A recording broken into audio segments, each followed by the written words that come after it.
আসসালামু আলাইকুম। আজকের ভিডিওতে আমরা জানবো একটি অ্যান্টিবায়োটিক ওষুধ ট্যাবলেট মক্সাক্লাভ ৬২৫ mg ওষুধ সম্পর্কে। এই ওষুধটি কি কি কি রোগে ব্যবহার হয়, ডোজ ও খাওয়ার নিয়ম, পার্শ্ব প্রতিক্রিয়া কি আছে এবং সতর্কতা সম্পর্কে বিস্তারিত জানবো। তাহলে চলুন বন্ধুরা শুরু করা যাক। মক্সাক্লাভ ৬২৫ কি? মক্সাক্লাভ ৬২৫ একটি কম্বিনেশন অ্যান্টিবায়োটিক।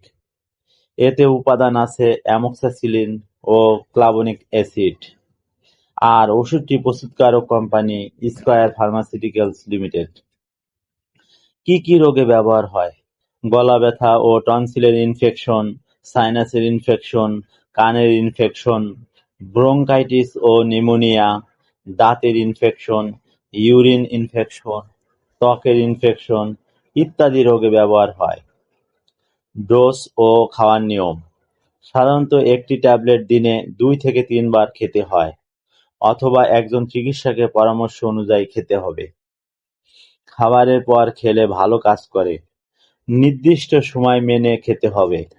পুরো কোর্স শেষ করতে হবে, কারণ অ্যান্টিবায়োটিক ওষুধ পুরো কোর্স শেষ না করলে লাভের থেকে ক্ষতির সম্ভাবনাই বেশি থাকে। প্রিয় বন্ধুরা, প্রতিদিনের স্বাস্থ্য বিষয়ক পরামর্শ পেতে আমাদের হোয়াটসঅ্যাপ গ্রুপে জয়েন করুন। ভিডিওর ফার্স্ট কমেন্টে ও ডিসক্রিপশনে লিংক দেয়া হলো।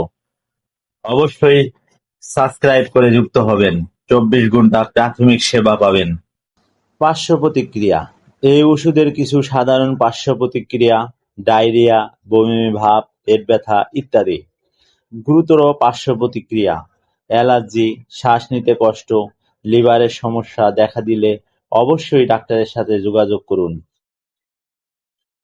সতর্কতা: পেনিসিলিনে অ্যালার্জি থাকলে, লিভার বা কিডনির সমস্যা থাকলে, গর্ভবতী বা স্তন্যদানকারী হলে অবশ্যই ডাক্তারের পরামর্শ নিবেন। অনেকেই নিজে নিজে অ্যান্টিবায়োটিক খেয়ে থাকেন।